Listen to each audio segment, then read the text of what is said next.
नमस्ते।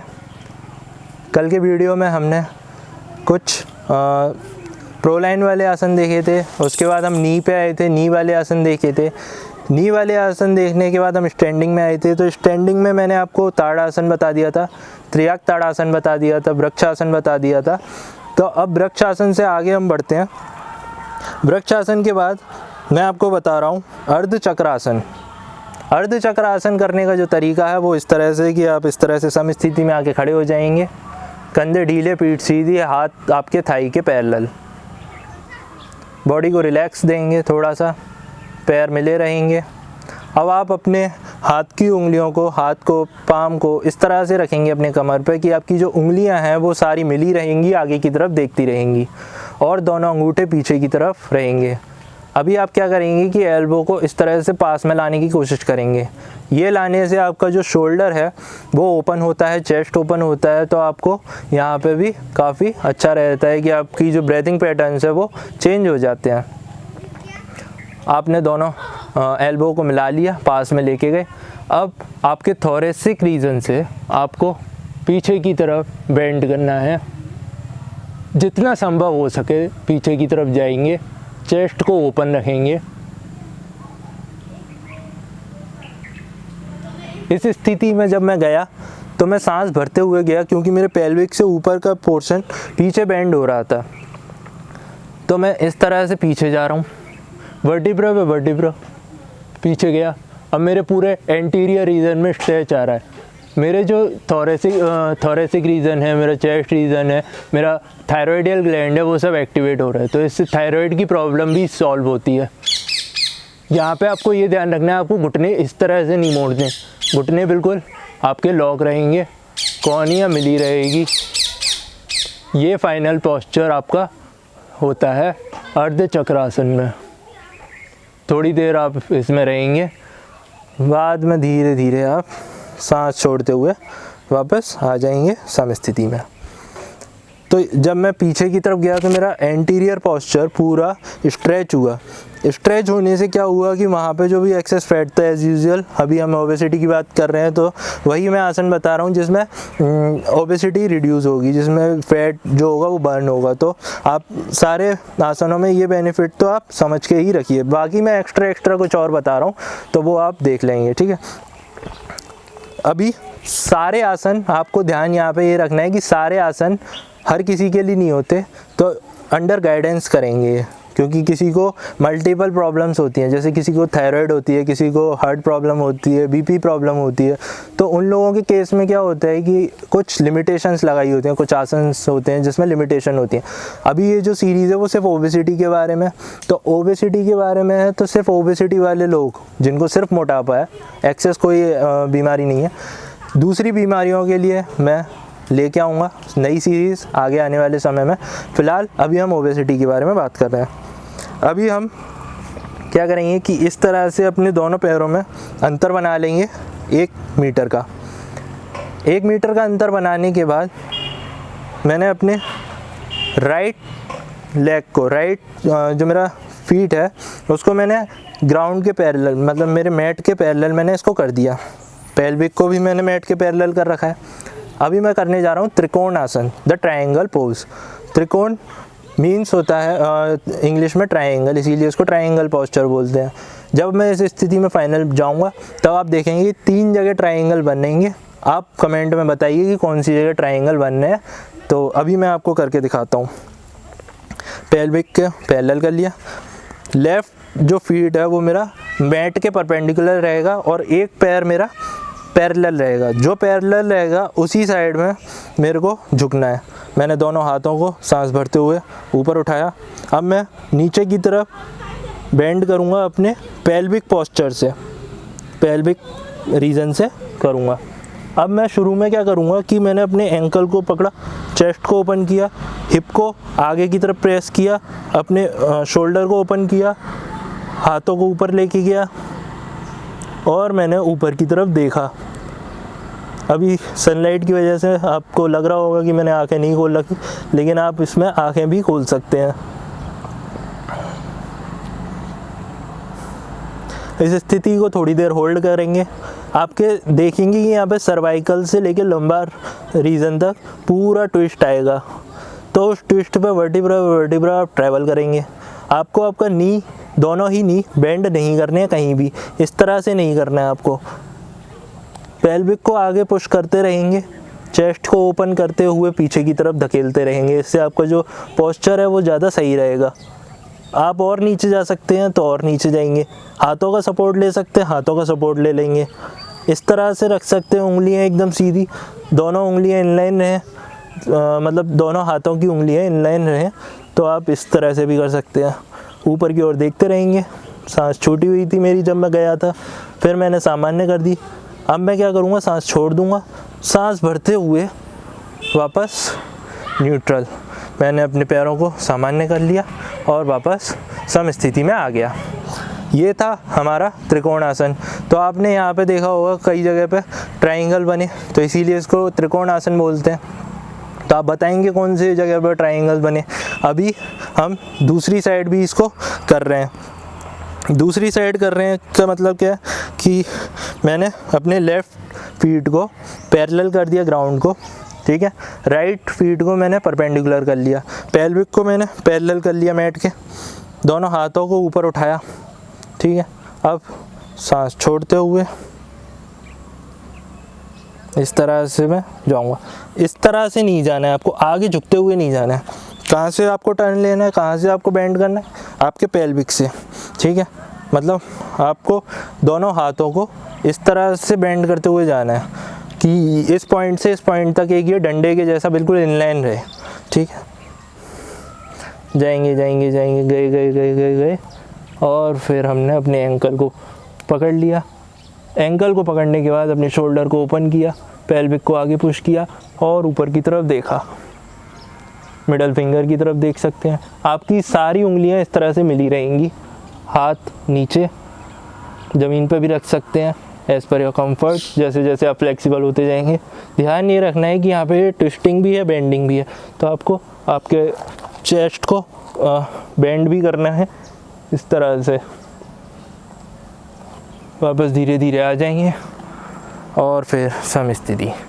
तो यहाँ पे हमने आज ट्रायंगल पोज देखा।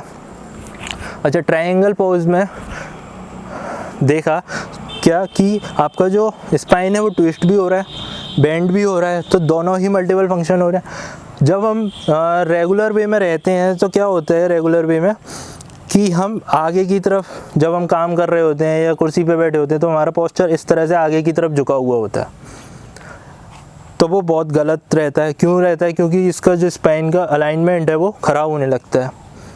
तो स्पाइन का जो नेचुरल शेप है वो सिग्मोइड है, ठीक है। तो हम कुछ आसन पीछे वाले करते हैं, कुछ इस तरह से साइड वाले करते हैं और कुछ हम ट्विस्ट वाले करते हैं, जिससे क्या हो कि हर एक वर्टिब्रा को नॉरिशमेंट मिलता रहे, ठीक है। ये मेथड होता है योग करने का।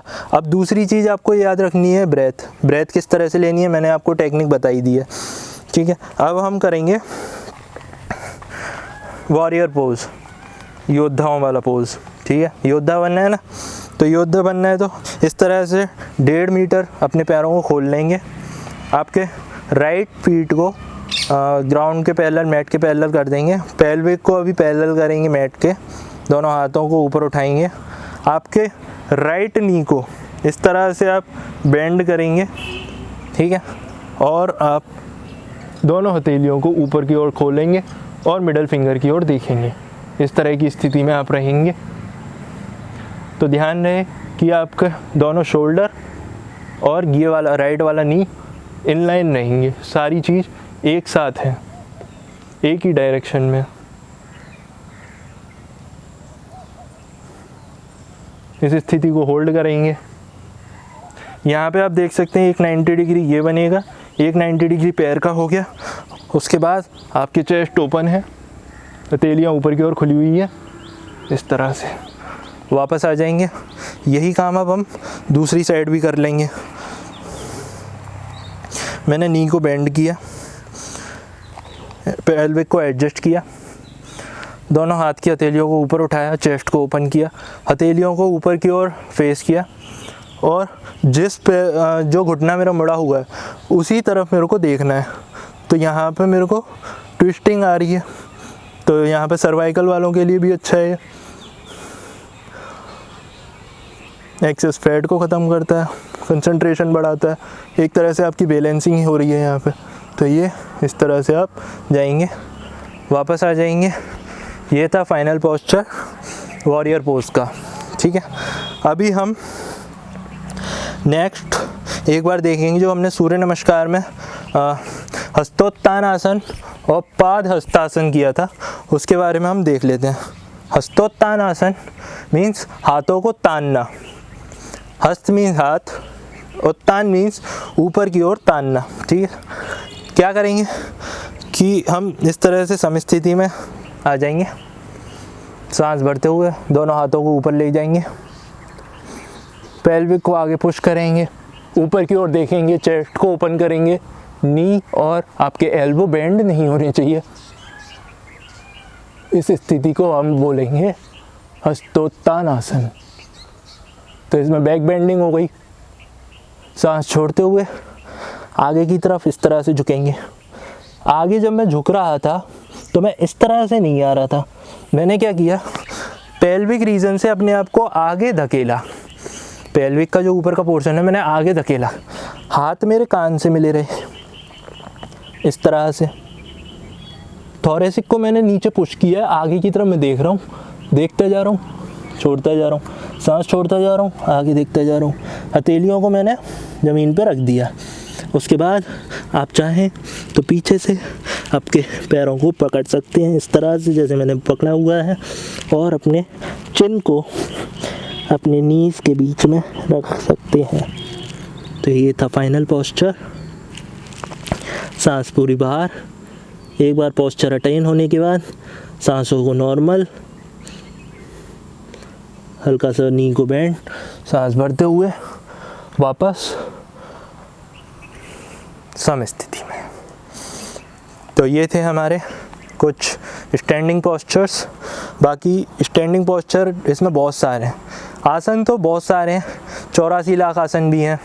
उसमें से फिर 84 आसन अलग किए, गहरण संहिता में 32 आसन अलग किए, हठयोग प्रतिपिका में 15 आसन अलग किए। इस तरह से कुछ कुछ डेफिनेशन बोले। शिव संहिता जो है ग्रंथ है, उसमें शिव जी के द्वारा जो लिखा हुआ ग्रंथ है उसमें उन्होंने सिर्फ 4 आसन बताए हैं। तो उसमें भी उन्होंने जो सिद्ध आसन है वो परफेक्ट बताया। तो आप किसी भी आसन को जब 4 घंटे 36 मिनट तक आप करते हैं तो वो सिद्ध हो जाता है। आसन की सिद्धि का जो समय है वो है 4 घंटे 36 मिनट तक। अगर आप एफर्टलेसली सुखपूर्वक उस आसन में अगर बैठे हुए हैं तो वो क्या होता है, आपका स्थिर सुखम आसनम में जब होता है तो वो आसन सिद्ध हो जाता है। जब आसन सिद्धि हो जाती है तो आप प्राणायाम की तरफ जाते हैं, आपके जो नर्व्स हैं वो ओपन होने लग जाते हैं। तो पतंजलि योग सूत्र में एक पूरा सीक्वेंस वे में महर्षि पतंजलि ने उसको डिफाइन किया है कि योग क्या है, किसको करना चाहिए, किस तरह से करना चाहिए, सारी चीज़ें बताइए। मतलब आप देखें कि पतंजलि योग सूत्र जब आप पढ़ने बैठेंगे तो उसमें 4 पाद उन्होंने बताए हैं, ठीक है। समाधिपाद, साधनपाद, विभूतिपाद और कैवल्यपाद। इस तरह से उन्होंने 195 श्लोक्स उसमें लिखे हैं। तो जो पहला है समाधिपाद, उसमें उन्होंने काफ़ी कुछ डिफ़ाइन किया। जैसे उनका जो सेकंड श्लोक है उसमें उन्होंने बताया योग की डेफिनेशन। जो इम्पोर्टेंट डेफिनेशन आती है योग में वो 3 डेफिनेशन है। एक तो है पतंजलि योग सूत्र की, योगस चित्त वृत्त निरोधः। योग क्या है कि चित्त में वृत्तियों का निरोध कर देना ही योग है। जैसे आप इसको ऐसे समझें कि एक तालाब है, तालाब में क्या है, गंदगी पड़ी है, पानी पड़ा हुआ है, ठीक है। अब आप उसका जो नीचे का सरफेस है उसको नहीं देख सकते आप, तो वो जो नीचे का सरफेस हो गया वो क्या हो गया, आपका चित्त, ठीक है।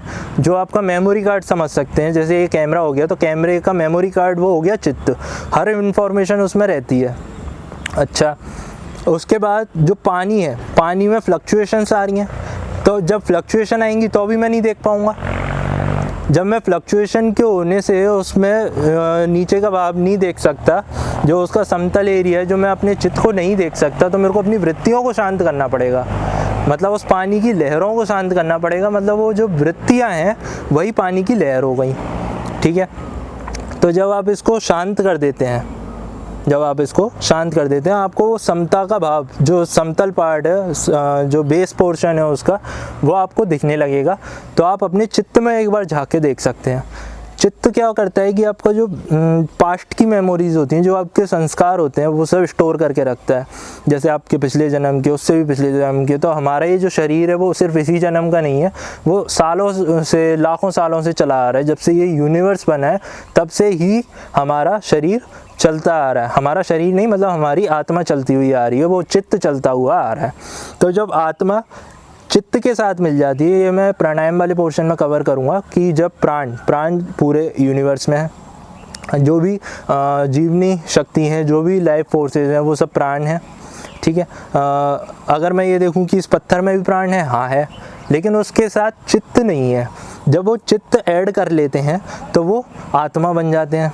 आत्मा मतलब जीवात्मा। जब उसमें आत्मा के साथ क्या आता है, चित्त आ जाता है, मन, बुद्धि और अहंकार आ जाते हैं।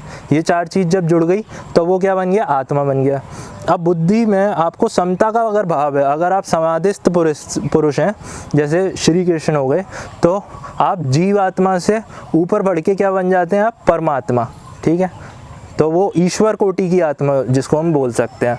खैर अभी ये डिफरेंट विषय है, अभी मैं सिर्फ ओबेसिटी के बारे में बात कर रहा था। तो अभी हम सिटिंग वाले कुछ पोस्चर देखेंगे। सिटिंग वाले पोस्चर में आप आने के लिए इस तरह से समस्थिति में आपके ग्राउंड के आपके मैट के साइड में आके खड़े हो जाएंगे, एज पर खड़े हो जाएंगे, हल्की सी एड़ियाँ ऊपर उठाएंगे, घुटने मोड़ेंगे, धीरे धीरे अपने हाथों को सामने लाएंगे इस तरह से, या इस तरह से जैसे भी आपको कंफर्टेबल लगे। दोनों एड़ियाँ पास में, दोनों घुटने पास में, धीरे धीरे घुटनों से आपको आगे की तरफ इस तरह से झुकना है। धीरे धीरे सांस छोड़ते हुए आप नीचे आएंगे। नीचे आने के बाद आप अपने योग मैट पे इस तरह से लेट जाएंगे।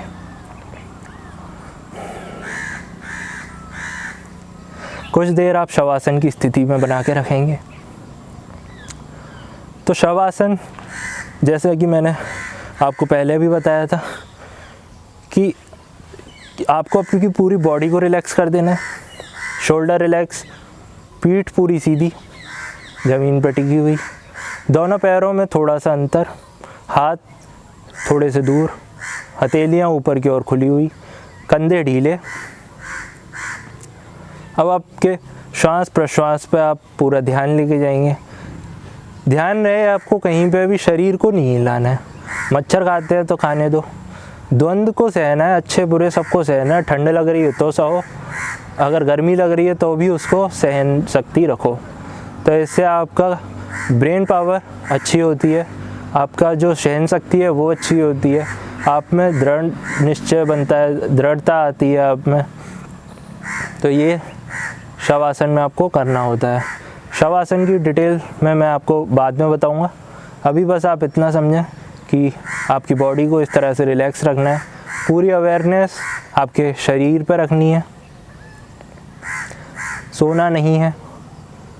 अपनी पूरी बॉडी में स्टेप बाय स्टेप हर एक सूक्ष्म पार्ट पे ध्यान लेके जाना है, फिर ग्रॉस पे लेके जाना है, अपनी बॉडी को देखना है, बारीकी से देखना है। सबसे पहले आपके अंगूठा, फिर आपकी index finger, middle finger, ring finger, little finger, palm, wrist, elbow, wrist से एल्बो तक का पूरा फोर आर्म, एल्बो से शोल्डर, राइट शोल्डर पे अभी हम चल रहे हैं, राइट थंब से हमने शुरू किया था, बाइसेप, ट्राइसेप, स्कैपुला बोन। अभी हम लेफ़्ट हैंड पे ट्रैवल करेंगे। Left thumb, first finger, second finger, third finger, fourth finger, palm, wrist, forearm, elbow, all the touching part with the ground, elbow to your shoulder, bicep, tricep, step by step your deltoid muscle, scapula bone, now bring your awareness to your right toe. अपने सीधे पैर के अंगूठे पे अपना पूरा ध्यान लेके जाएंगे। पहली उंगली, दूसरी उंगली, तीसरी उंगली, चौथी उंगली, पैर का निचला तला, उसके बाद एड़ी, पिंडली, टखना, घुटना, थाई, पेल्विक रीजन। इसी तरह से आप लेफ़्ट लेग के लिए करेंगे। लेफ़्ट टो, चारों उंगलियां, sole, heel, ankle, ankle to your knee, knee to your pelvic. अब आपके पूरे जेनेटिकल पोर्शन को देखेंगे, रिप्रोडक्टिव पार्ट्स को देखेंगे, पेरिनियम, सर्विक्स, सब चीज़ों को ध्यान से देखेंगे।